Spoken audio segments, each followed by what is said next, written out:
welcome into the show. It is Daniel Workman coming to you live from the Dreamagine Sports Studios. It is 9 a.m. on the East Coast. This is your 6 a.m. super early morning wake-up call in all time zones in between and around the world. Thanks for tuning in each and every weekday, and especially tuning in today. We always appreciate it here on the show. Welcome in. Hope you're having a great morning. We are having a great morning here on the show. Coming up in just a few minutes, we will be able to have Keith Costigan joining the show and talk to him about his thoughts of the restart of the Bundesliga and kind of coming back to play in the Bundesliga. And we're going to look at a few other things as well. He is a Liverpool supporter. Liverpool's my second favorite club. So we're going to have a conversation about that. And in particular, I look forward to having a little back and forth about Jordan Henderson, who I'm just not a massive fan of as a player. I get what he brings to the table. I think others could do it better, but he's a big believer in Henderson, and so I want to get his thoughts on him and see if maybe he can change my mind. I don't know. We'll see. I wanted to open the show today, though, talking about a topic that is really a bigger issue within American soccer, and we just don't talk about it enough, and it's this idea of unity. We're a big country. We're a huge country. And with that being, a continent-sized country, there are aspects of that, you have to take into account when you are this big, geographically this large. You have different climates in up north versus the south and versus the southeast versus the southwest versus the west coast. There's just so many variables about weather and climate and all of these different aspects. And it makes, I'm not saying this is an excuse for the lack of unity in American soccer, but it certainly is a challenge that has to be faced head on, right? And it's one of those things that, definitely makes it more difficult. You have, a state like Maine, which is just completely, on the opposite end of the spectrum from a state of like California, not just in geography, but in population and in climate and in so many other factors. And so trying to figure out a way to bring everyone together, unified, is an issue. And the Federation, to their credit, have tried to do it through marketing and communications and saying one nation, one team.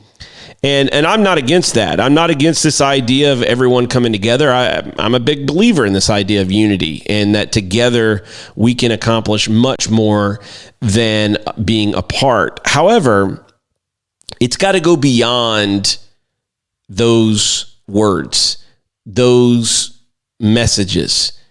There's got to be significant structural and systemic changes that lead us towards unity. Our system is disconnected. It's broken.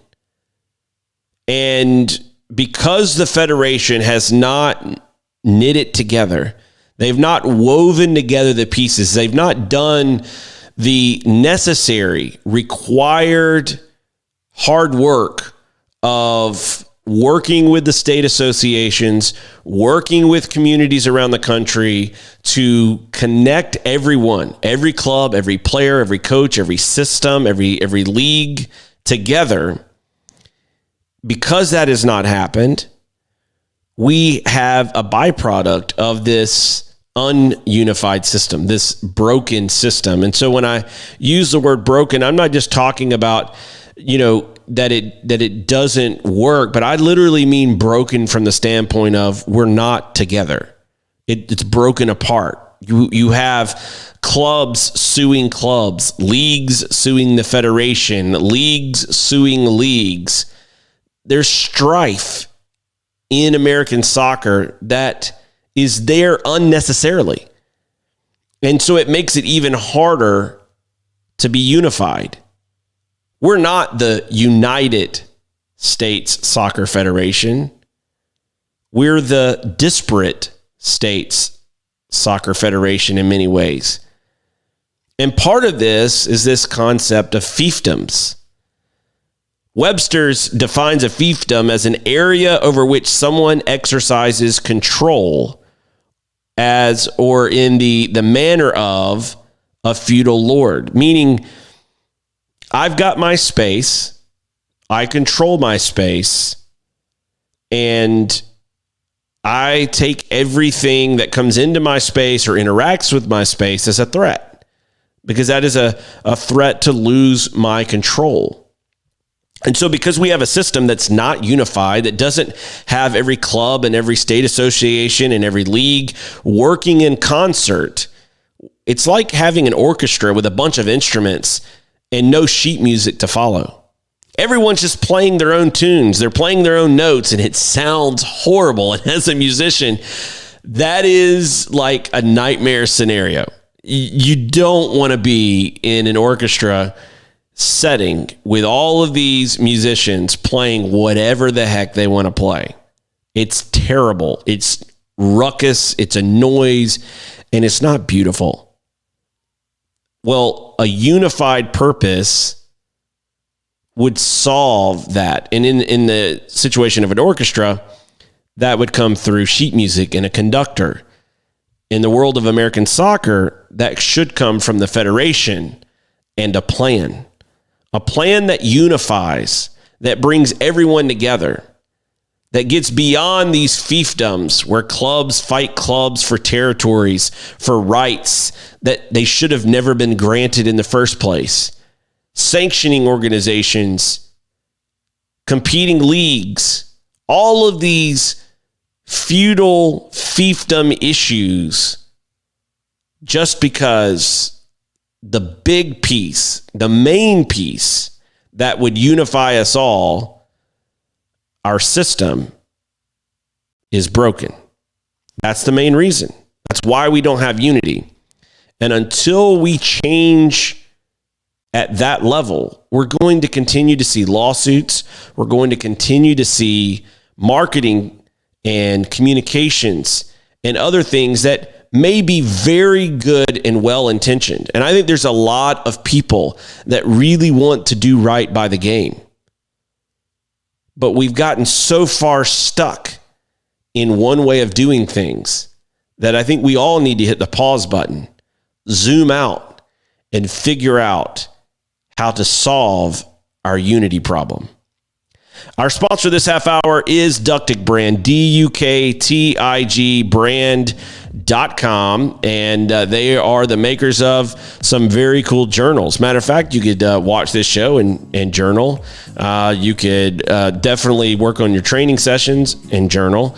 And you can find all of those journals and notebooks and trainers at ductigbrand.com, DUKTIG brand.com, and place an order. Use promo code DWSHOW. You'll get 10% off of your order today at ductigbrand.com. We'll be right back after this with Keith Costigan.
Welcome back into the show. Thanks for tuning in today. Big pleasure to have Keith Costigan on the show. Keith, how are you? I'm good, thank you. Thanks for having me. It's obviously a difficult time recently, but good to have some football back last weekend to talk about. Oh, I'm telling you, it was so great. And I had every intention in the Bundesliga. I love Dortmund. That's the team I love to root for.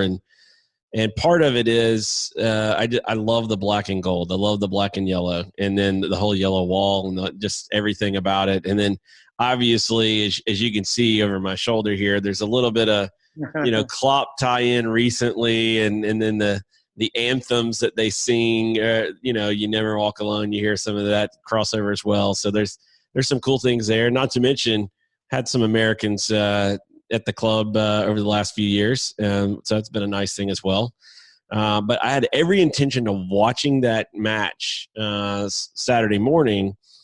But my oldest son's birthday was on Sunday.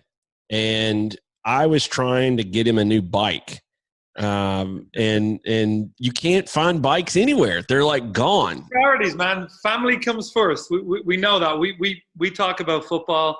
It's the most important thing in our life. It's second. Family comes first. So yeah, you did what you had to do.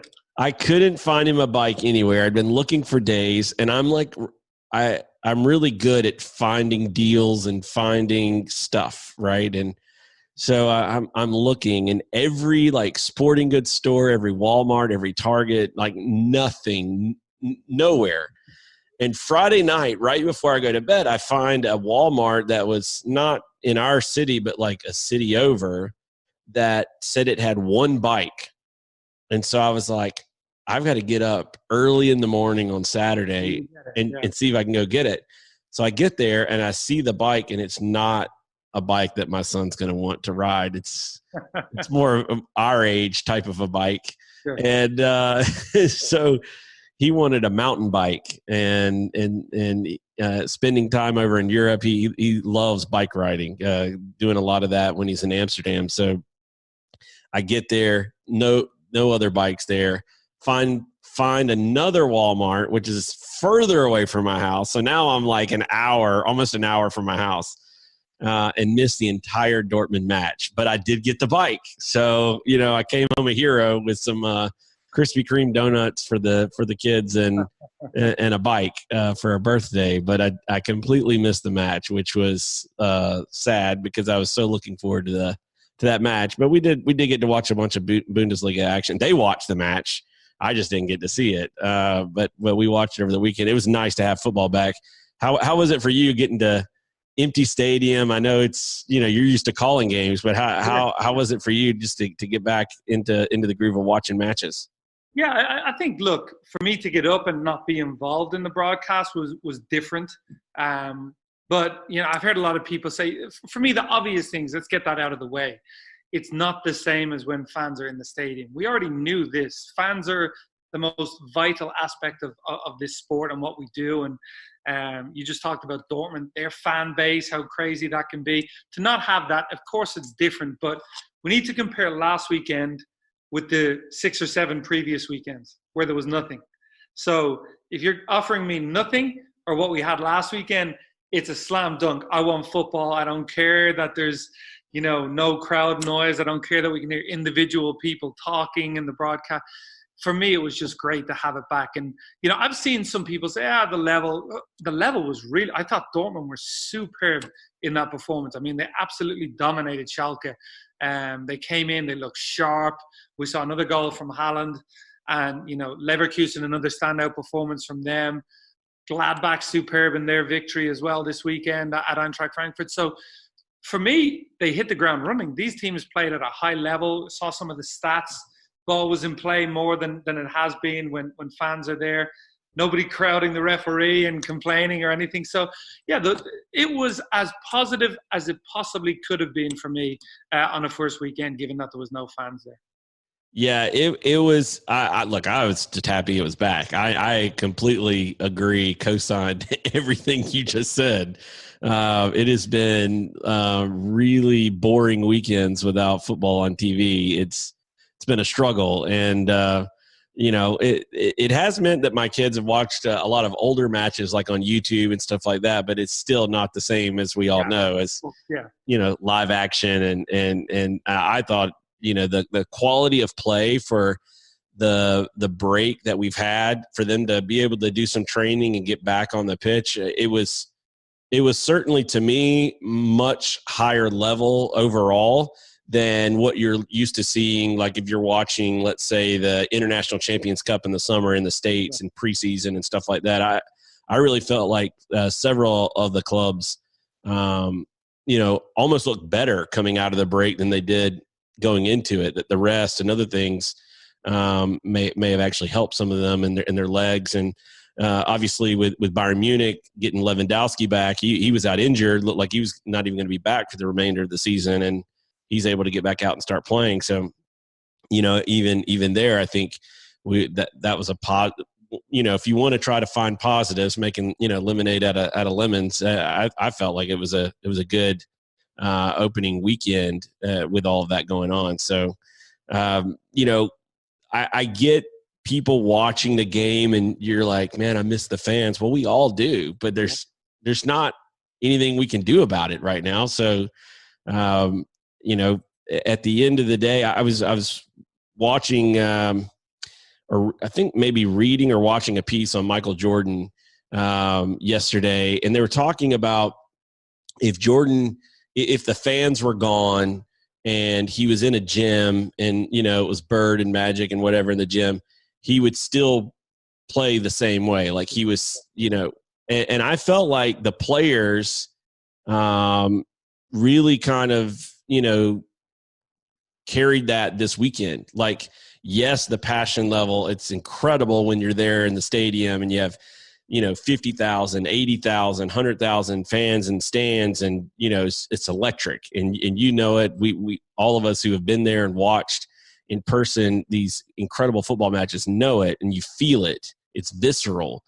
And so you're certainly not going to replace that. But I felt like the players didn't treat these like scrimmages or preseason matches. I mean, the quality of play I thought was in focus. I thought was really good.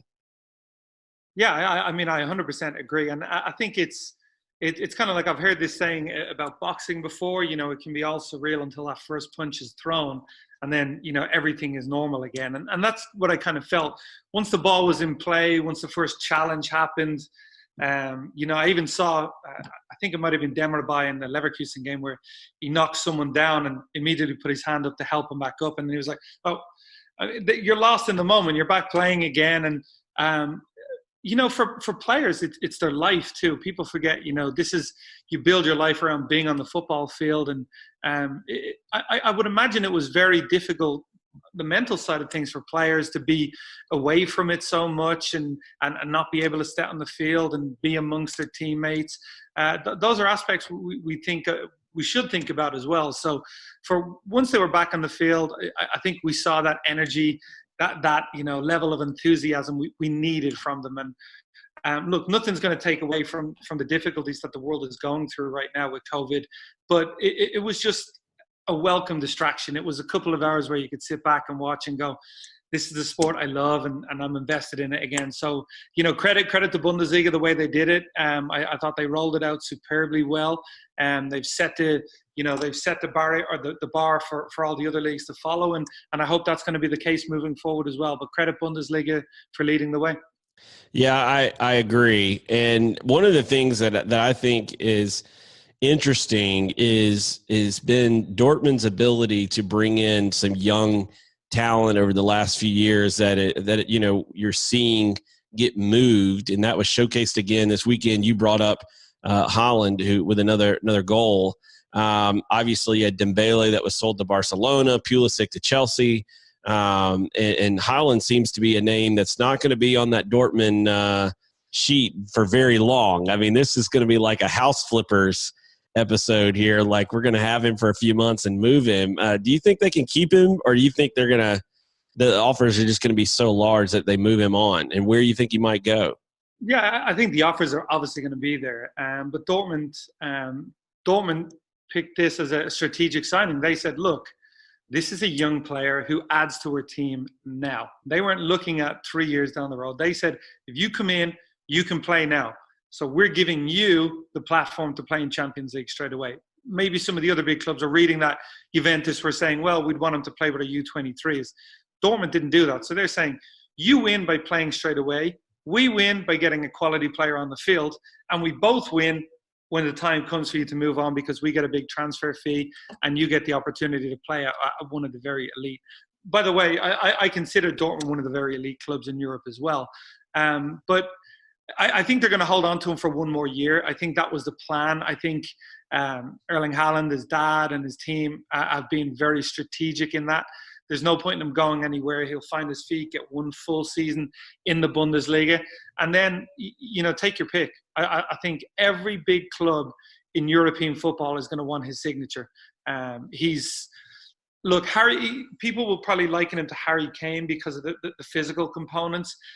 For me, he's ahead of Harry Kane at the same age in terms of development. His finishing ability, he's quicker than you probably think for such a big guy as well. So I think the sky's the limit. The one player I would probably compare him to is the man at Bayern, which is Robert Lewandowski, who, of course, broke through at Dortmund and made that move. So I wonder if Bayern are looking at the age of Lewandowski as well and saying, well, we've done this once before. I don't think Dortmund would let that happen again. But, Bayern, Real Madrid, Manchester United, Man City, all of those clubs are going to be looking at Erling Haaland when he comes up next season. So we're just going to go completely fantasy land here for a minute. How do you think he would fit as a player under Jurgen Klopp at Liverpool? Do you think he would fit at all, or do you think he would be better to go to, a Bayern or a Real Madrid or a Man United type of club in terms of just Klopp's playing philosophy? Sure. Well, I would say Robert Lewandowski, where did he make the breakthrough? Who was his coach when he came through? So I think, look, Liverpool are a pressing team, but if you look at their pressing numbers, they're not as high as they once were because teams tend to bypass Liverpool's press. So Liverpool have evolved over the last couple of years as a team. Now, is he the same as Roberto Firmino? No. But, Firmino brings other attributes. That doesn't mean the replacement for Firmino when that time comes is going to be a like for like, because the team evolves. It's no longer a team that is trying to become one of the best. It is one of the best. So I think, if Klopp was presented the opportunity to have Erling Haaland in his team, he would see it as a positive. And, if the deal was right for the club, I think Erling Haaland would certainly, add to Liverpool's squad. I wouldn't see it happening this summer just because I don't think that's on Klopp's agenda in terms of a number 9 of that stature. But yeah, 12 months down the road, you never know. But I would have no doubt, Jurgen Klopp would find a way to get the best out of Erling Haaland. And again, not to big up Haaland too much, I don't think you have to be that great a coach to get the best out of him. I think wherever he goes, he's going to score goals. That's how good he is. Yeah, I agree. I'm a big fan, and my son is my oldest son especially has been watching a lot of his videos and movements and things. It's I think he's beyond his age in terms of just some of the mental pieces of the way he plays. And I enjoy watching him. So I'm with you. If this was like a ratings of how you think he's going to go in the future, I'm buying, not selling, right? I'm a big believer. So, you're a big Liverpool supporter, talked about Klopp, and, where did that begin for you? What was that connection for you with Liverpool and the game of football in general? Like, where did this love affair that drove you all the way to the point of broadcasting and all that? But I know Liverpool's a special connection for you. Where did that begin for you? Yeah, I grew up in Dublin, so Dublin Liverpool has a strong link anyway. We have a ferry that goes from, or we used to have a ferry that goes from Dublin to Liverpool. So I was really young. I would have been about 6 years old, 5, 6, where I used to copy my brother a lot, and he would say, I do this, and I would say, so do I. And he said, I support Liverpool. And I said, so do I. And he said, well, actually, I support Man United. And I never said that. I said, well, I support Liverpool. So it was kind of like that first time going against him.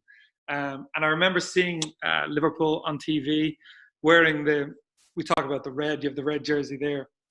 a little bit like you at Dortmund, saying the yellow wall, and they had this all yellow away strip that Ian Rush had on, and it just captured me. I was like amazed by this, and it was a game at Villa Park where I think Rush got a hat trick, and yeah, I was hooked. I remember at 7 sitting watching the European Cup final, Liverpool against Rome in Rome, where Grobbelaar does the bandy legs in goal and stuff like that. So there was never a doubt. I got to see them in Ireland a few times, but then I went to Anfield in 1986 and they beat Norwich 6-2. And it was like, wow, You're hooked. If there was any doubt before, it was over. Yeah. It was like, oh my God, this is where I belong. This is my people. So, I've had a strong connection with the city. I get back a lot. I have a really good relationship with the club.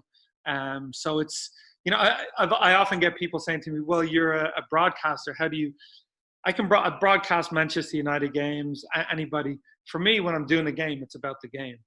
If anything, I'd probably be more critical of Liverpool than anything else. But I think everybody was a fan, or everybody is a fan at heart. Everyone should be a fan of this game at heart. And I could never lose that, because that's the little boy in me that gets excited every weekend to watch games. And it's one of the reasons why I think, I'm so passionate about my job still, because I've never lost that, fire inside me for this game or for Liverpool Football Club. So how, growing up as a kid in Dublin, and then obviously being a massive, Liverpool supporter, and as you pointed out, the jersey is hanging here over my shoulder. They are my second favorite club, and I love watching them play.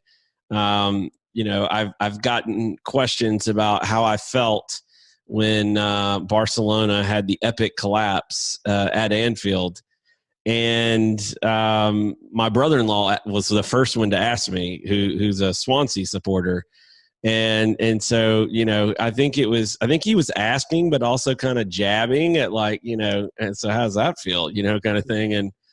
And I told him, I said, look, that night I was sick, to my stomach. I was sick. I was not shocked because I was not a fan of the Valverde, the manager. And I just was not shocked at the results. I knew Klopp and Liverpool were going to come ready to play. I was actually sick to my stomach on the Camp Nou leg when Dembele missed the chance. The chance, right, to go 4-0. Something in the pit of my stomach just churned, and I didn't know what, obviously had no idea about the future, but I was just like, that was not good. It was just that bad for me. And that night it was really bad. It was terrible. I needed about a week to get over it. And then, obviously I was all in on Liverpool versus Tottenham in the Champions League final. There was no doubt about it. And at that point I could then go back and watch all of the recap videos and not get sick to my stomach. And I enjoyed the radio guys, which is, gone viral. All the calls and them up in the booth and just going crazy. Yeah. And so, it was great, to go back and do that. And I'll watch that. And I kind of I don't know if it's compartmentalization here, but I just kind of I'm just going to sit over here for a minute that I'm a Barcelona supporter, and I'm just going to watch this as a fan of Liverpool and just try to not dwell on the fact that this is happening to my club over here, because I do really enjoy Liverpool and root for them. So, but it was a crazy night. That whole thing was crazy. I was there. It was. I'll tell you a really cool story quickly on it. Tony Warner, who's an ex-Liverpool goalkeeper, both he and myself went. I'd said I have an extra ticket. So Tony came and picked me up at the airport in Manchester. And I was like, wow, you'd never pick me up. And he's like, it's Liverpool, Barcelona. I would have picked you up in where. So we're joking. We went to a local pub beforehand, Glenbook, which is right by Anfield, up by Walton Breck Road. And one of my colleagues at Fox, he works in graphics, had said, yeah, I'm going to be at that game. And I said, okay, well, let me know. And he happened to message me on the way. And he says, the guy has let me down on the ticket. I said, oh, no. So we happened to be sitting with the owner of the Glenbook, and he said, what's wrong? I said, a friend of mine missing a ticket. And he says, I might have a ticket for him. And this guy, he'd come all the way over from America. He came in, and they said, look, you're going to have to go with that guy there and head down to a different pub. And he was kind of like, what's going on here? And got him the ticket, and he said, how much you want? And the guy says, we need to do face value. It's not, we're not trying to make any money here. Go enjoy the game. And lo and behold, it's one of the most incredible European nights ever. So we met up afterwards, and he was like, I can't thank you. I was like, don't thank me. I happen to be sitting beside the guy who you need to thank. So it was crazy. We were sitting in the pub, and Tony predicted 2-2 on the night. He said Liverpool will score, but you can't stop Messi. I predicted Liverpool would win, but 2-1. But there was a feeling in the first half when Robertson pushed Messi's head down, and he kind of looked back, and there was the atmosphere there, and the fans giving the message to Suarez as well in the first half. But the one moment when the second goal went in, I had no doubt Liverpool were going to come back and win, because it just erupted, and you just looked at the body language. You just felt the life come out of these Barca players. So I've been to Anfield and so many times, Roma the year before, Villarreal in the Europa League. It's a special place on European nights, and it just pushed Liverpool over. I don't call it a Barcelona collapse. I call it just Liverpool being absolutely incredible. And I will still say over the balance of two legs, fully deserved as well, because I thought absolutely. Liverpool, the best spell of football for Barcelona in the two legs was the first half at Anfield. After Liverpool went 1-0, I thought Barcelona had a spell of 20 minutes where they played really well. Beyond that, I thought Liverpool were the best team in the tie. And incredible night, and safe to say I didn't sleep too much that night either afterwards, celebrating too. So great memories. Yeah, I don't blame you. Those two legs were the microcosm of why I didn't like Valverde. Sure. I just you look at Klopp and you can just tell like his players love him and he loves his players. Like there's a bond there. I think he's the best, and this is not at all meant to be disparaging about his tactical abilities, but I think he's the best man manager in football. And it's not close. I just think the guy's that good on the man management side, and everything that he is, Valverde is not.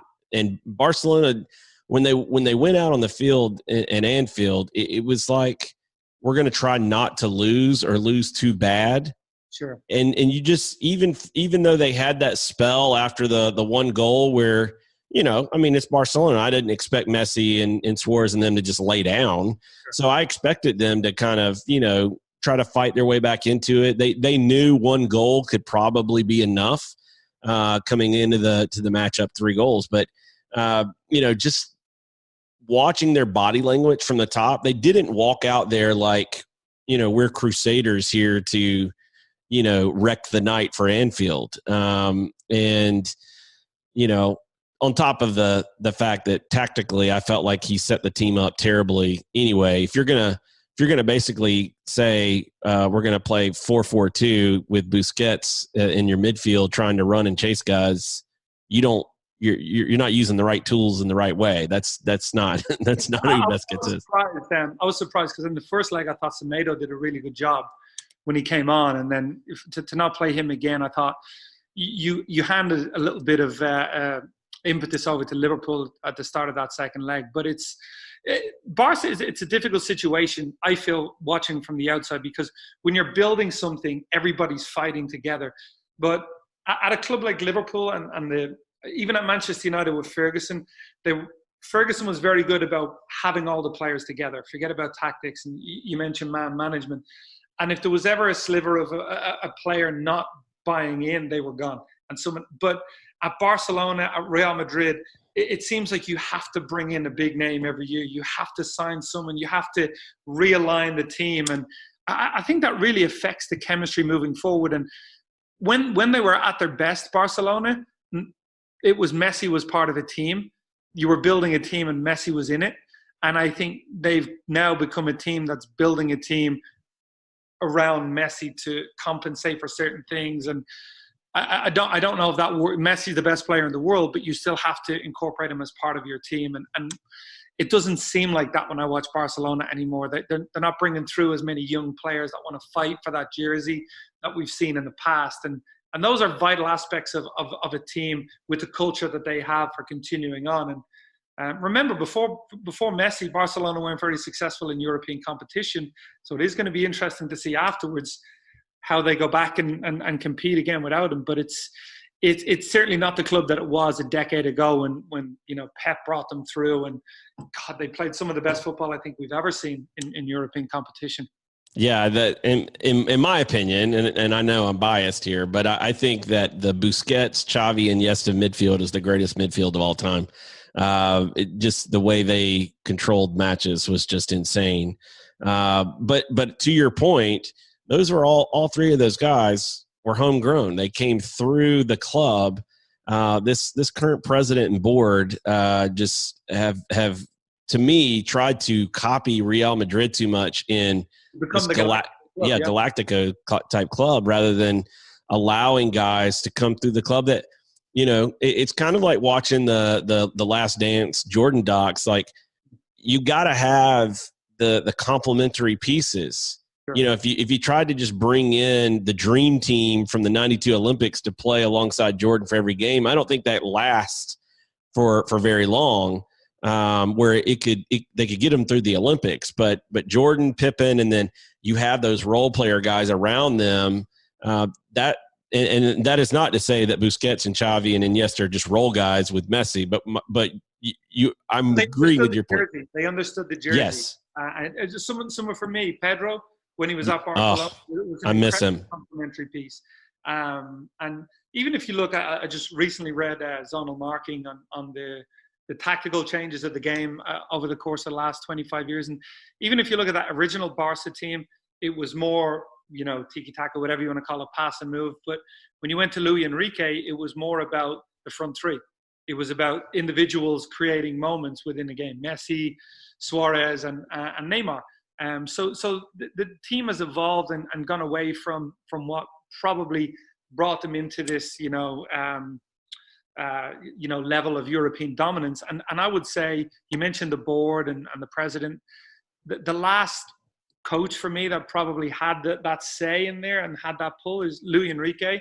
Pep obviously was making the calls, but now you get the sense when they're bringing a manager in, it's you sit there, but we're going to tell you what to do. That doesn't bode well long term. You might have success over a year because you have good players, but long term, Pep is going to be successful at City because he's calling the shots.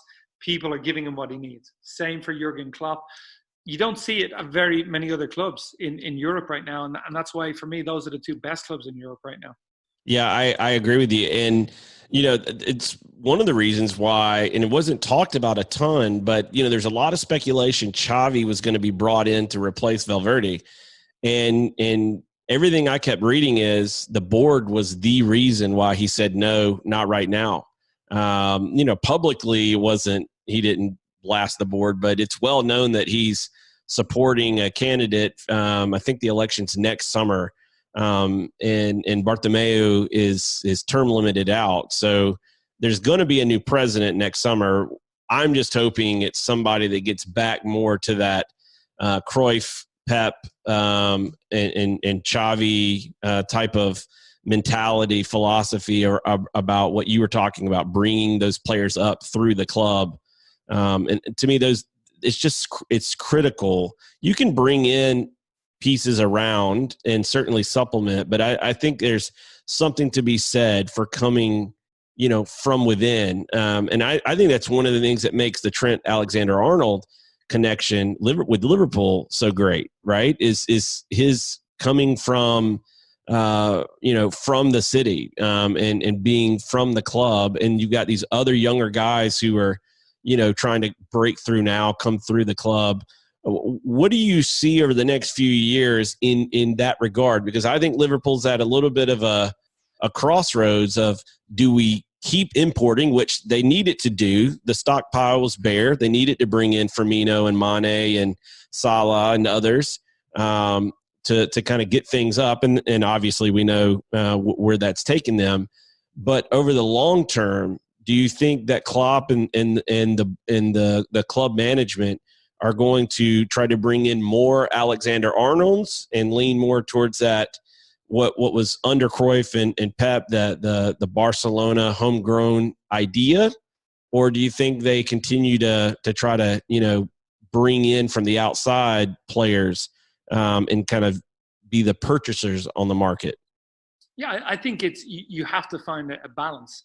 I think Neco Williams is a right back that's coming through at Liverpool that is incredibly highly rated. Curtis Jones, if you ask anyone at the club, he's one of the most confident young players, proper Scouser, who has all the talent in the world. And I interviewed Klopp once, and he said if it ever comes down to it and there's a top player and a local player and they're at the same level, you pick the local player every time. Now, if there's any discrepancy in ability, you go for the best player. So I don't think we're going to see Liverpool say, well, he's local, we're going to play. But they're at a situation right now. Alex Inglethorpe, who I've sat down and spoken with, has done an absolutely incredible job with the academy. And there is players at Liverpool now with the ability to make the step up. Trent was the first one. I think you're going to see Williams make the step up more on a full-time basis. You may even see Trent move position into midfield as well.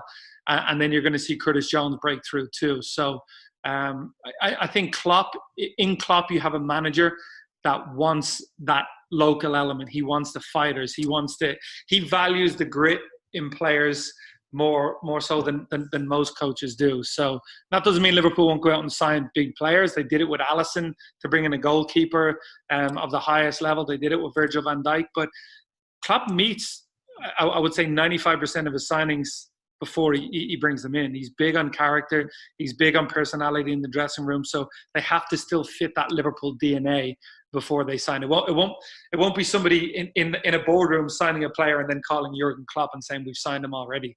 That will never be the case. So Trent moving into midfield, we're getting close to a topic. I told you I wanted to hammer out with you.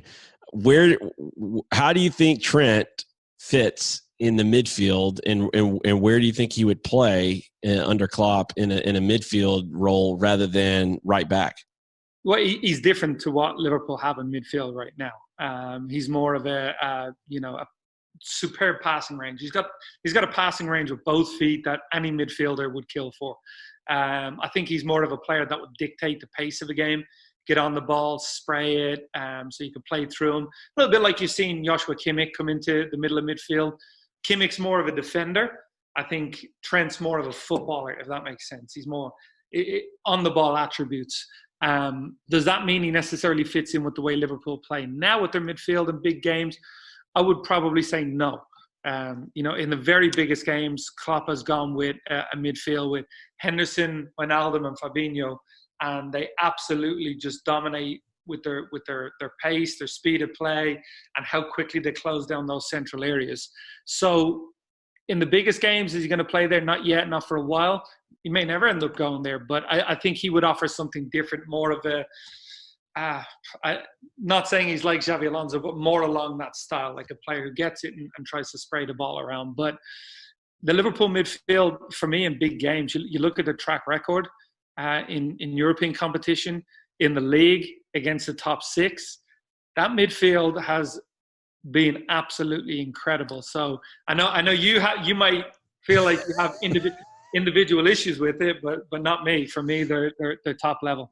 Now, I love Fabinho and I love Wijnaldum.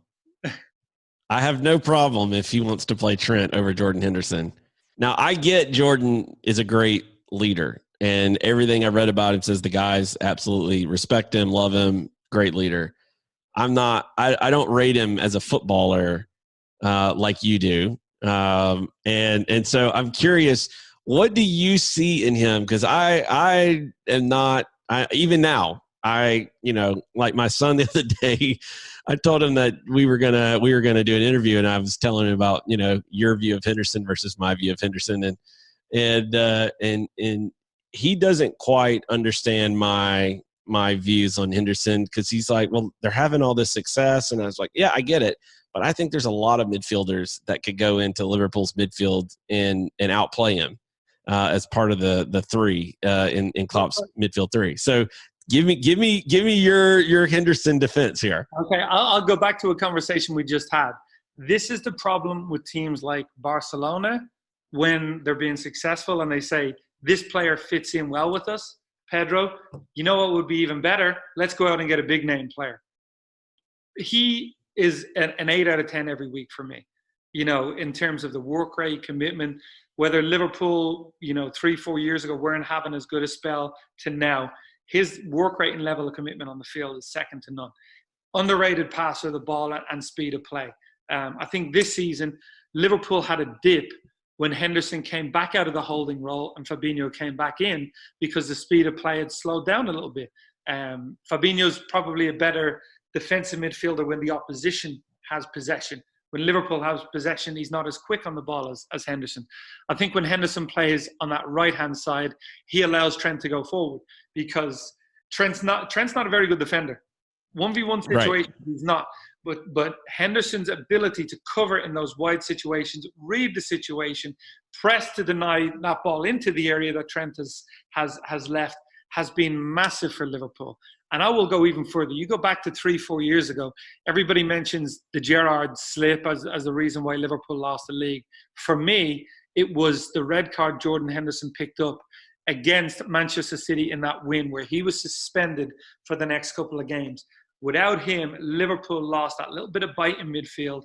And for me, it's not just a coincidence that the form dipped. We weren't as strong defensively. So as well as that, yeah, I've been around the club. I've been around Jordan a number of times. He is absolutely incredible. For one of the first times I met with Klopp, he had this line about Jordan because I wanted to do a piece on Jordan. I said, what do you think of Jordan? He said, what a player, his ability to cover ground. And he says, and he has balls. I start laughing. What do you mean? He said, the biggest legend in this club retired and he was handed the captaincy. Boom. Still has it. Not easy to follow a legend. And he's followed a legend in Steven Gerrard, and he has Liverpool on the cusp of two league defeats in the last 2 years, with him being a pivotal part of that. 2 Champions League finals in a row. He's been pivotal to that. So I think if you want to take a player out and say, individually, is he better than this midfielder? It doesn't quite work like that in a team concept. And I think he is exactly the kind of player that Jurgen Klopp wants in his group and can continually build around. He'll be one of those pieces that will stay, same as Milner, vital to the success and the DNA of Liverpool Football Club. You made a good case. I'm still not convinced that someone else couldn't play his role better, but I will agree that you made a good case. Like that's all I can do. Look, you brought me further than I thought you could. I'm still not convinced, but all I can say is when you watch him live, for me, he does so much. How quickly he wins possession back, how quickly he moves the ball. When he's in that right wing position, he's a superb crosser of the ball as well. You ask any of his teammates if they enjoy playing with him, and they'll all tell you what they think of Jordan Henderson as well. So, yeah, for me, he'll be at Liverpool for a long time to come, and that's good news for the club. So you're saying he's the Dennis Rodman of Liverpool Football Club? Is what you're saying? No, but you know what though? If you look at Alex Ferguson, he's always had midfielders like Darren Fletcher and Nicky Butt, players that you're like, if you take them out of the club, are they going to be pitched in somewhere else and be just as successful? Maybe not, but they were so pivotal to his success. John O'Shea, another player. For me, Jordan Henderson, Klopp saw someone that I never even have to worry about asking him to work hard. Success is never going to make him drop that level. So he sets, and to have someone like that wearing the captain's armband is really, really important in a Klopp setup. Massive personality, massive player, and I'm so glad he's in our team. So just a slight tactical question here, not to get too nerdy, but one of the things I've observed about Liverpool, and I'm curious as someone who, loves to watch like Jordi Alba play as a left back, I think that Robertson and Trent both have the ability, the technical ability, the tactical ability, the speed, everything, every tool, resources they need to be more effective in and around the box, especially like getting to the inline and being able to kind of do those diagonal back passes toward the penalty spot that Alba will just set up on a platter for Messi to run onto. Why do you think Klopp doesn't have Robertson and Trent get to that space? It seems like they go down the sides, and then once they kind of reach that 6-yard box area, they just kind of go lateral with a cross across the face rather than kind of drive it in on the dribble and lay it off to a Mane or Salah or something like that. I mean, first of all, I would say you look at output. All right, you look in European football over the last 2 seasons. I would imagine if you take the fullback position and you type in goal involvements, goals and assists, I would probably venture to say Robertson and Trent are 1 and 2. I'm just being greedy here. I just want more. I just want more. I think they could do more. Yeah, for me, 2 years in a row, double figures in assists from Trent Alexander-Arnold. That's never been done by a fullback in the Premier League. I think there's an element of maintaining shape. There's an element of, with Klopp, it's not necessarily getting to the byline pullback. It's playing that crossing quickly. The pace of play is probably a little bit quicker than what you would see in Spain. Hence the Trent corner kick last year, a little bit too quick for Barcelona. But no, I think when you get in that area and you see that window in behind the defenders and in front of the goalkeeper, the idea is to hit that quickly and players are attacking that space. You go that little bit longer and it's closed down, the pullback, then all of a sudden you can be really hurt on the counter because you can't get back in and maintain a shape, and it makes it more difficult for your 3-man midfield to cover those runs. But yeah, I mean, I don't think you get, I'm someone as a coaching nerd. I've taken all the coaching courses. I think the use of the fullbacks has been incredible. Both are allowed to get forward at once because of that 3-man midfield. You sacrificed one of the midfielders to give width. That allows Mane and Salah to play really narrow, to both be 20-goal strikers. And one of the reasons is because they don't have to be as wide. So no complaints from me on the way Klopp. Oh, I'm not complaining at all. I was just curious. It's a curiosity thing because Alba and Robertson, from a tools perspective, have very similar tools. Sure. If you look at their makeup, they're very similar tools. So I look at an Alba who is willing to kind of, I guess, go an extra 10 yards, right? And I would say with that, Messi's the type that will come to the edge of the box, right? Not the one to try to attack the space in behind. So when Alba goes, Messi's coming underneath. Whereas if Robertson's going, Mane's probably going in there. How many times have you seen Mane score headers off crosses? Salah's attacking the far post, in behind defenders. So it fits Liverpool's DNA, I think. And again, if you look at assists, Liverpool have 3, a wonderful front 3, but most of their assists come from the 2 fullbacks. And it was kind of like last year, everyone's saying, "Oh, wow, that's kind of, stands out." But it's the way Klopp wants it to be, and it's not just a standout for 1 year; it's doing it again this year. And it may change, in terms of personnel or as a team evolves. But right now, they are 2 of the 5 that Liverpool really attack with. Yeah, I agree. Look, I'm just being greedy here. Wearing my Liverpool hat for today's interview, just for you. Just being greedy, wanting more. So you got 10, let's go for 15. Anyway, last question here. As you kind of look at the football landscape around the world, obviously domestically, you're based here in the U.S., but, the game around the world, we know the Bundesliga is restarted.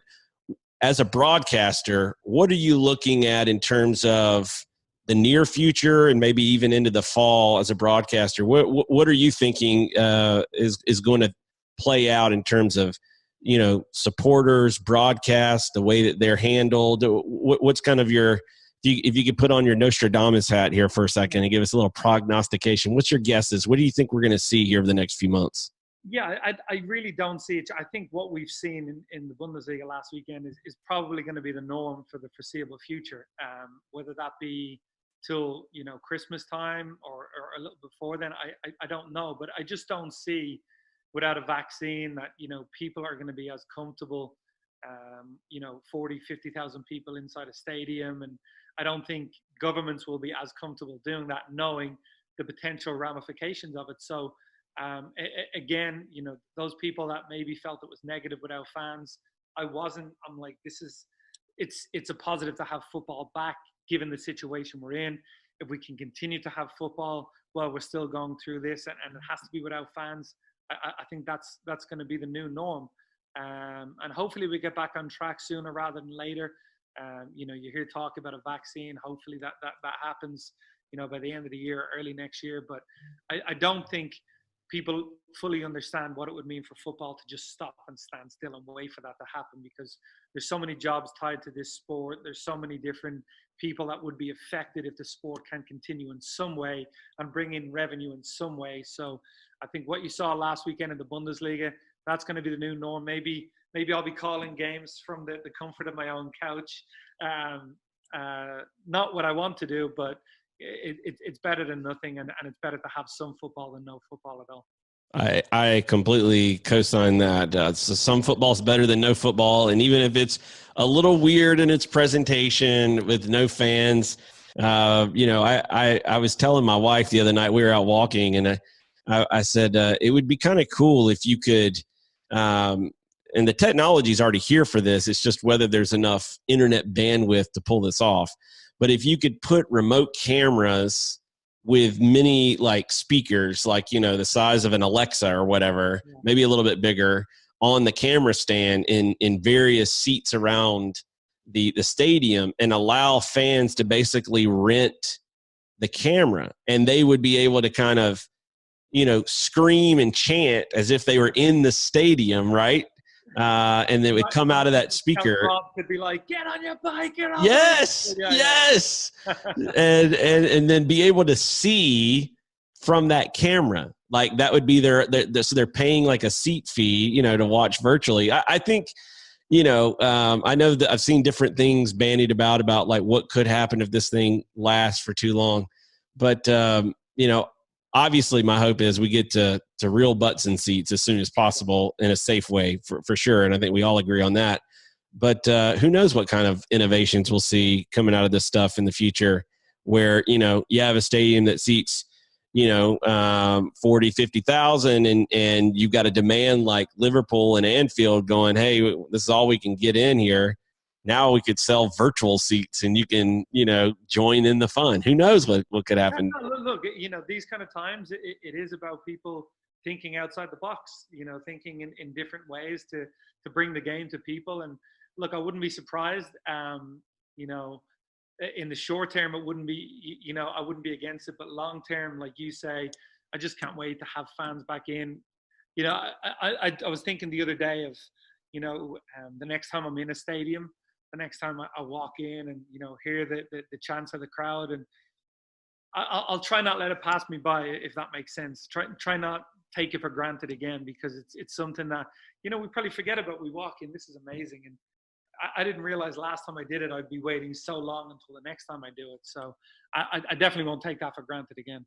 Yeah, me neither. I watched Messi score a hat trick and an assist against Panama playing for Argentina in the Copa America in Chicago in 2016.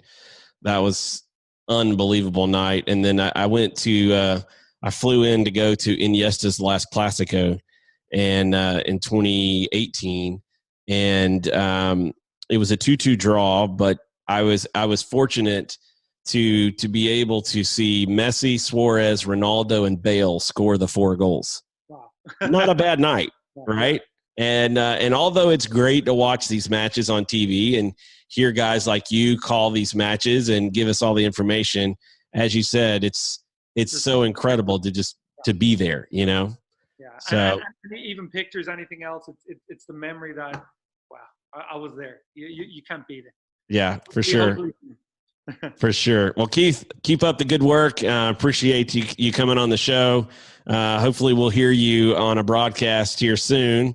As you got MLS coverage, you've got Bundesliga coverage with Fox, maybe even some Mexican league coverage possibly there coming on Fox. So definitely looking forward to that and hearing your voice. You can hear the passion for the game ooze out of your voice, and I love it. So keep up the great work. Thanks for coming on the show. Look forward to having you back on again soon. Thank you. Thanks for having me. And hopefully next time we're chatting about the crowds at the stadium again. Absolutely. Absolutely. Well, I appreciate your time. Thank you. All right. See ya.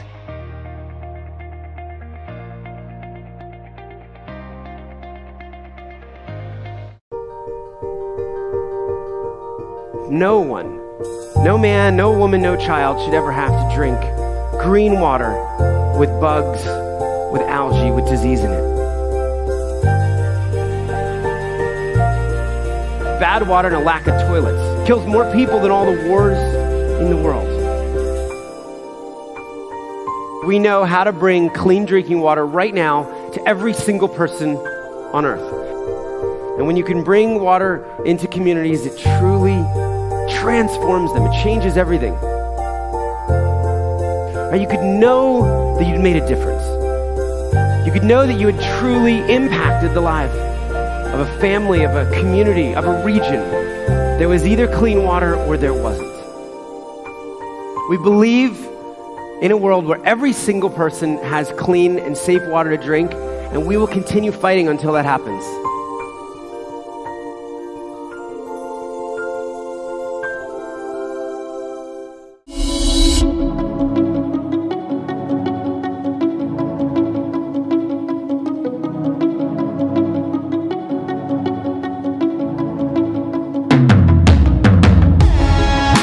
Big thanks to Keith Costigan for coming on the show today. We appreciate it. Thanks for watching. As always, you can watch at danielworkman.com/watch.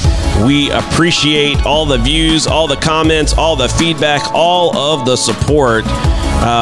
Feel free to reach out to us and send us your thoughts anytime. DMs are open on Twitter. Love to chat with anyone who is up for a conversation. We'll see everyone again tomorrow.